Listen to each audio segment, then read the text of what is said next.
The United States and Russia have agreed to hold further talks on ending the war in Ukraine, capping off a stunning turnaround of the US position on the conflict and its ties to the Kremlin under President Donald Trump. Top diplomats from Washington and Moscow sat down in the Saudi capital without Kiev or Europe representatives in the first direct negotiations between the US and Russia since President Vladimir Putin launched his invasion of Ukraine 3 years ago. The US Secretary of State, Marco Rubio, says the two sides agreed to create a high-level team to support peace talks in Ukraine. I came away today convinced that they are willing to begin to engage in a serious process to determine how and how quickly and through what mechanism can an end be brought to this war. Whether we can ultimately reach that outcome will obviously depend on every side in this conflict's willingness to agree to certain things. Russia made a series of demands at the 4.5-hour meeting, insisting it would not accept Kiev's admission to NATO. The UK has signalled it's willing to send British troops to Ukraine once a peace deal is struck. Donald Trump has suggested he's open to the idea of European peacekeepers being deployed. If we have a peace deal, I think having troops over there from the standpoint of Europe, we won't have to put any over there because, we're very far away.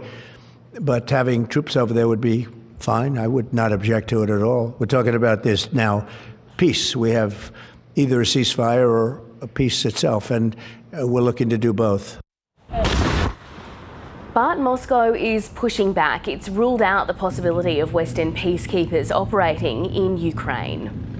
We explained today that the appearance of armed forces from the same NATO countries, but under a false flag, under the flag of the European Union or under national flags, does not change anything in this regard.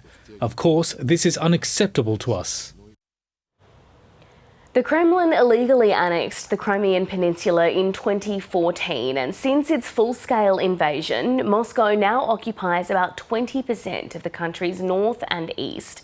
The US says concessions will have to be made. This needs to be a permanent end to the war and not a temporary end as we've seen in the past. We know just the practical reality is that there is going to be some discussion of territory and there's going to be discussion of security guarantees. While foreign diplomats discuss their future, residents across Ukraine are dealing with the realities of war. This apartment building in the frontline city of Sumy took a direct hit from a drone. People nearby fear Moscow will not give up any ground during the negotiations. There can only be peace when Russians stop bombing us.